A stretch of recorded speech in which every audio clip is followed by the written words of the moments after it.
All right, what's up, CrossFitters? Coach Justin here, the WOD nutritionist, live on the podcast.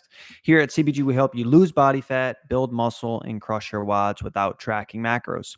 I'm super excited. We just hired 2 more coaches. We just keep growing. It's insane.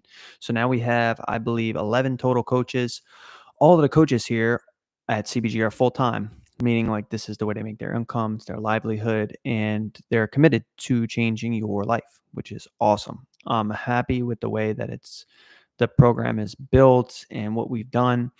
And so, yeah, super exciting. We hired 2 more coaches headed into the new year as we anticipate more people are going to want help, as we go into 2024. So, super exciting stuff. I'm super excited. Today is my 5-year anniversary.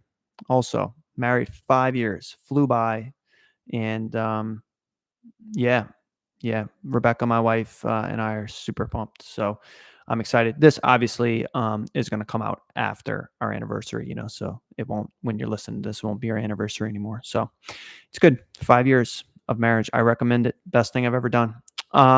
So today's topic is going to be around 5 of the most horrible things that you can do with your CrossFit nutrition. If you're looking to lose body fat, build muscle, and crush your WODs, right? So if those are your goals, these are 5 things you probably should not, I repeat, should not be doing, right? We don't want to be doing these things if we want to get long-term results, right? So the first is intermittent fasting. This is a horrible, horrible idea. I'm going to go through why, but if you want a more detailed podcast on this, I think it's 4 or 5 episodes back. I went through all the reasons why intermittent fasting is horrible for CrossFitters and you shouldn't do it. To summarize that, fasting usually leads to overeating at the wrong times, and it leads to overeating the wrong foods, which is binge eating. And so basically, intermittent fasting is binge eating without a plan, right?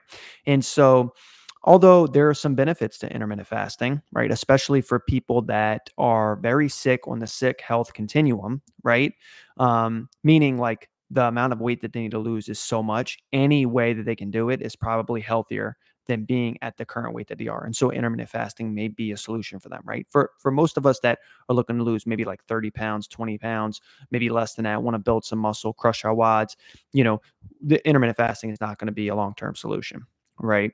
Or even a short-term solution. Fasting usually leads to us like not eating enough throughout the day, right? Because we're restricted with the times we can eat.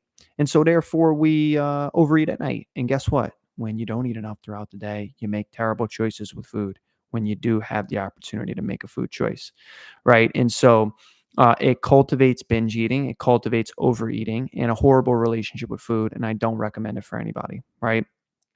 Also, tell me how likely you guys think it is for you to get in enough protein when you're intermittent fasting. So let's say you don't eat till 12, right? You eat 12 to 8. How likely is it that you get that in that intermittent fasting window you get in enough protein? Pretty unlikely. It's hard enough for us to get in the protein quantities we need when we're intermittent fasting. And so guess what? Although intermittent fasting is promoted out there for being a great tip or great tool for weight loss, it's also a great tool to lose muscle. Congratulations. We don't want to lose muscle, right? This is like the worst thing that could ever happen, right? I would say gaining weight kind of sucks. You're like, oh, I'm gaining weight, I'm gaining fat, sucks. You know what's worse? Losing muscle. Losing muscle is worse by far. It takes way longer to build muscle than it does to lose body fat, right? And so we never want to lose muscle. Keep in mind that games athletes don't fast, right? They don't. Like they can't. And so we want to look like games athletes, right? Like I would love to look like a games athlete, right? I want to always strive to try to get there and continue to improve myself, right? But I have to keep in mind, like, okay, that's what they're doing. They're doing this, they're doing that. And one thing they're not doing, I can tell you right now, is intermittent fasting. They're definitely fueling enough for the WODs and making sure they have enough food, eating enough throughout the day, getting in good quantities of protein. In part, that's why they look the way that they do, right?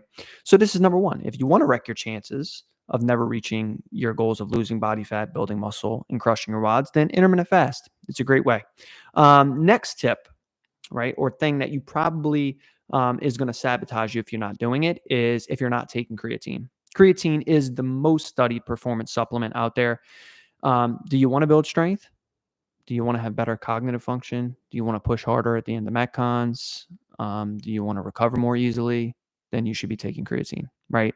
It's probably the best supplement for CrossFitters. If I had to pick one supplement, it's like, man, what's the best supplement for CrossFitters?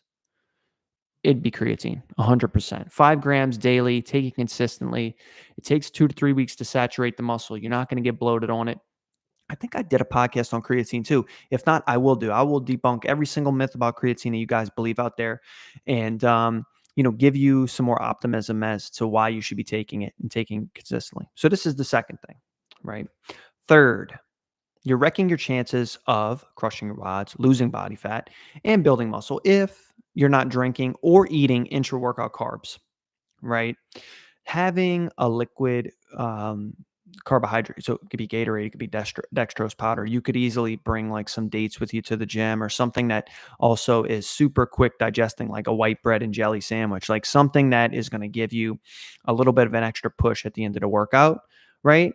Having a fast digesting carb like this between maybe like the strength, or like if you do a skill EMOM and then you're going to do a WOD after, if you have in between, is going to allow for your body to start the recovery process and make sure you can push harder in the metcon portion, right? Intra-workout carbs is like the greatest hack ever, and you'll know exactly when you do it. Like you'll be like, holy crap, like Justin, he was right. Like I feel way better going into the WOD. Like this is insane, right? Just getting a little taste of those sweet, delicious, sugary,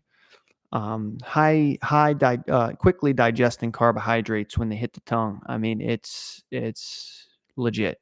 So drink or eat 30 to 60 grams every workout. This is what I would recommend, right? Some of you may even do more if you have like long sessions, like 2+ hour sessions, like you might need even more. Some of our games athletes do candy, Pop-Tarts, Uncrustables, Gatorade. Gatorade also has sodium in it, which is great. It's a great electrolyte. We lose it through our sweat. It helps, muscle contractions and helps the firing of muscles. And so sodium is really good. Dates have potassium. Potassium also do the same thing across the action potential. So I think, incorporating some stuff like this is good. But make sure the carbs are there. Super, super important. The fourth thing. So you're wrecking your chances of crushing your WODs, losing body fat, and building muscle if you're not getting in enough protein. Guys, you heard me say this so much, and I'm just going to keep telling you, because so much of us out there are thinking we're doing everything we can, but we're not being consistent enough hitting our protein goal, when like that could literally be like, if you just do that, like you're going to be so much better. You're going to feel better. You're going to keep the muscle. You're going to feel strong. You're going to start getting leaner. It's just the freaking best hack I can give you guys. So not getting in enough protein. So 0.7 to 1 gram per pound of body weight. Don't expect to see results immediately, but protein is the most important macronutrient if you're doing 4 to 5 watts per week. So you need to take it and take it. It's literally like a drug. Like it's a hell of a drug. Like you should be eating close to your body weight in protein every day, right? So make sure you're getting in enough daily. I mean, that's all I can really say. And I'll keep bringing through the point. There's so many different things you can do out there to get your protein quantities. Put some effort and time into figuring out what a day, just one day, looks like for you to hit your protein quantity, with snacks and meals and protein shakes. It's not too hard if you put your mind to it. All right. So that's the fourth thing. The fifth thing. All right, here we go, guys. You ready? You're wrecking your chances of crushing your WODs, losing body fat, and building muscle if you're tracking every single gram of food that you eat. Well, don't we have enough stress in our lives?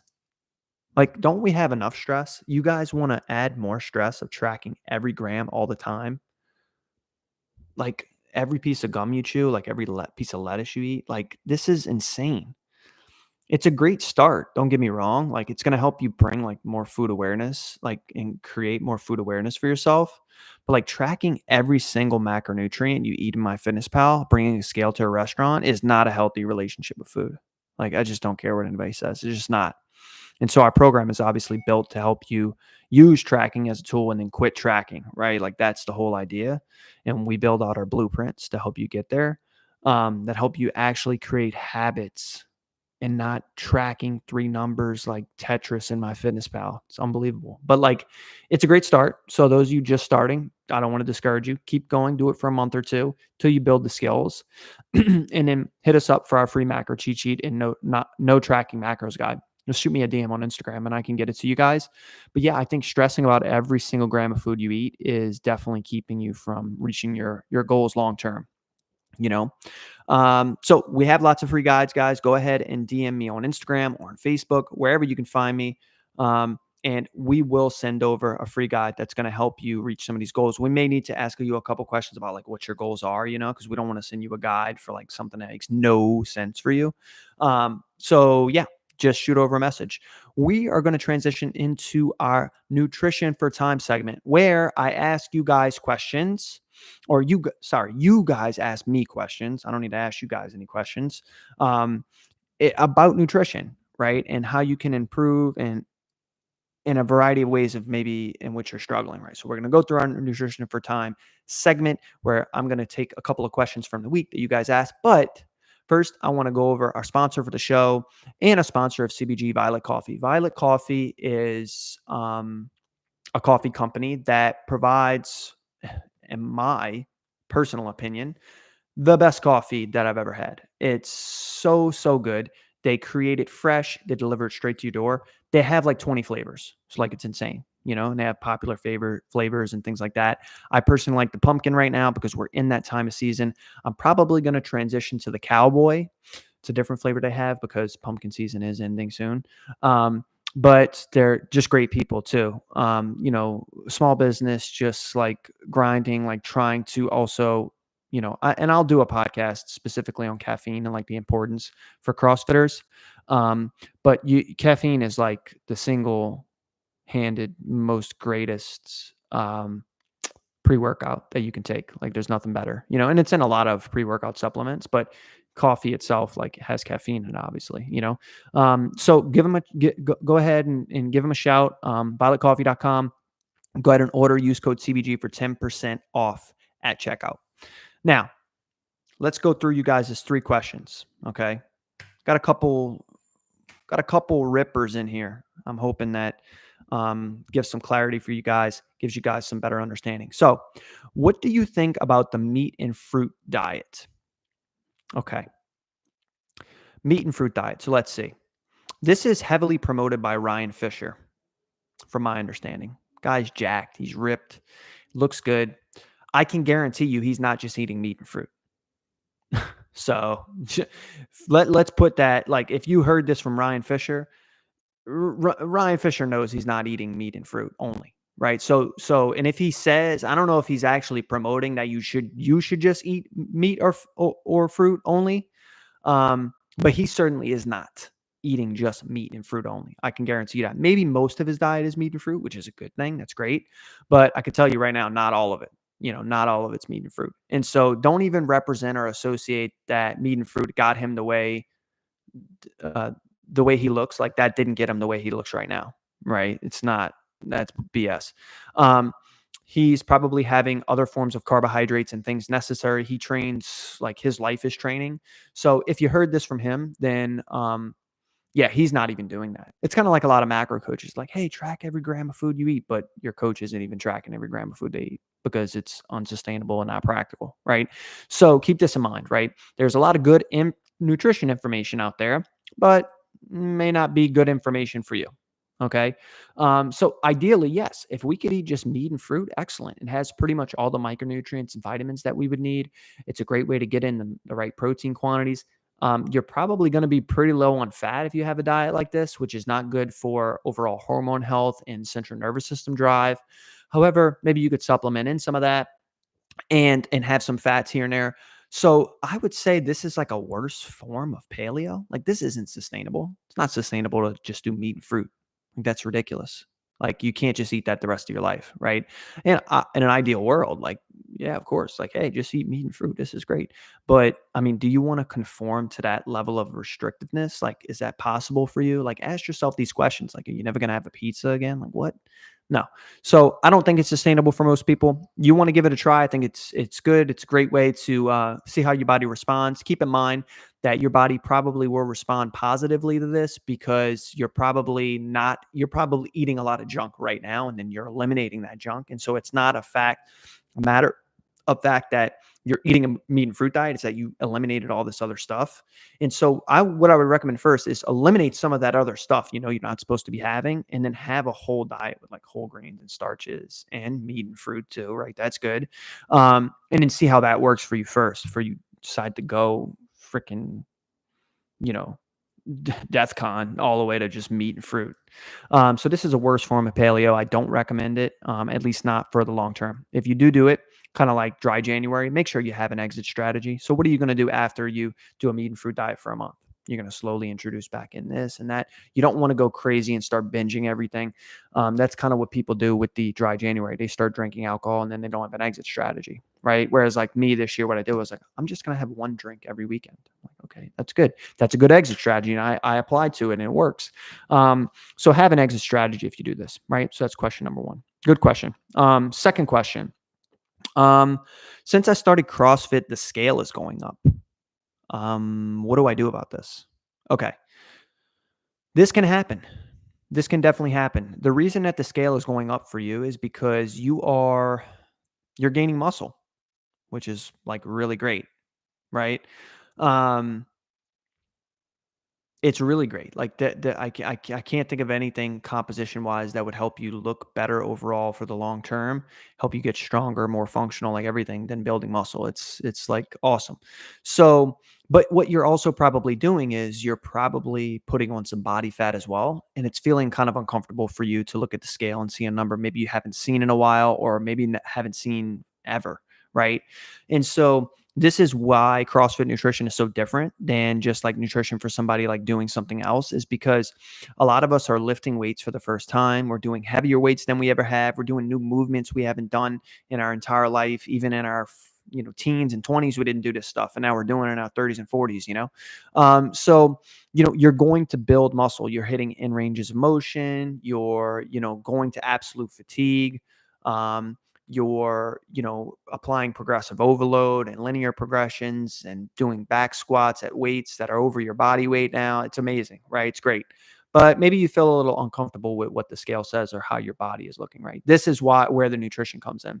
Just because you do CrossFit doesn't mean you can just eat however much you want. So a lot of people's metabolic rate increases when they build muscle and their body demands more food. And so it makes us very hungry, ravenous. We want to eat more. We haven't eaten this much. And some of us, I think we go a little bit overboard. We're eating the wrong things. We're not eating enough protein. Like some of these things that are going to allow for us to build mostly muscle and limit the body fat, right, that we put on as we see the scale go up. And so keep in mind that just because you do CrossFit doesn't mean you're going to look like you CrossFit. You actually have to focus on the nutrition side. And like, that's the biggest lever that you can do to change your body composition. You know what I mean? Um, so focus on like, yeah, maybe you're hungrier because you're doing CrossFit, your metabolic rate's increasing, but focus on maybe adding in not just more food, but more protein. Like, yeah, more food, but more protein, right? So think about it in that way. And I'm hoping the scale starts to change and improve in the right direction for you, if it is truly a scale weight thing that you want to change. But I think probably more importantly, it's your body composition changing in a positive way. So I hope that happens for you as well. So that was question 2. Question 3, do you think games athletes are on steroids? I actually answered this also on my IG, but I'm going to answer it here as well. My personal opinion. So I've worked with probably close to 20 games athletes, like legit top of the sport games athletes over the past 10 years. And none of them have been on steroids. Right. So like they haven't been caught taking steroids through random drug testing at semifinals, the games, like regionals, whatever. None of those games athletes have. And so they drug test their athletes. And so I don't really see how you can be drug tested and not fail and then still think people CrossFit Games athletes are on steroids. There obviously are some that are, and they get caught, and we know who they are. There are masking agents out there. So you take a steroid, and then you have another anabolic agent that masks the ability to detect that steroid. This is out there, but they're also banned. Like a lot of masking agents are banned. And look, I was an organic chemist, for 15 years of my life. 10, 15 years of my life, right? I got my master's degree from Yale in organic chemistry. I made pharmaceuticals for a really long time and things like that. So I'm not going to sit here and say that there's like nothing out there that still can't mask certain types of steroids and things like that. Um, I just, I just think the possibilities are slim, like very slim, you know? Um, I just don't think, no offense, but like, I don't think, games athletes are that smart to like work with a biochemist that's going to help them add in the right amount of anabolic agents to their body and then mask it with this. Like, it just doesn't make any sense. Like, I just don't get it. And so I could tell you a little bit about the games athletes that I work with. We take responsibility for making sure we do our best to try to understand what they put into their bodies. Right. Um, and so I know that our other supplements are third party tested. I know about everything that they take. And so we create a nutrition game plan and we execute on it throughout the year. That's our focus. And so I think that the likelihood of them being on some or anything that's banned substance is very unlikely. So that's my take. There are other opinions out there, of course, those of which that aren't mine. I don't really care too much about. We could talk about it. It's no big deal. You're entitled to obviously have your own opinion about it, but um, unless you have worked with games athletes or know firsthand or have data representing it, your opinion is just kind of like, oh, okay.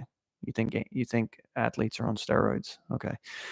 So yeah, that's kind of my thought process. I could just tell you this much. Um, I know our games athletes that we work with, they take a lot of pride in what they put into their body. And to my knowledge, none of them are on any anabolic agents, steroids, peptide hormones, any of that stuff. Right.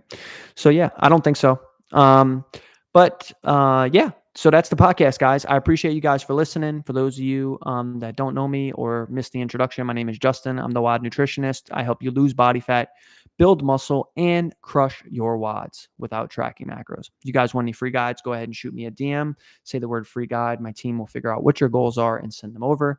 And if you're interested in a program, you can go ahead and click the link to schedule a call, DM us the word ready, any of those options, and we'll see if we can even help you. We'd love to see everybody crush it in 2024, headed out to the new year. So yeah, team, talk soon. Peace out.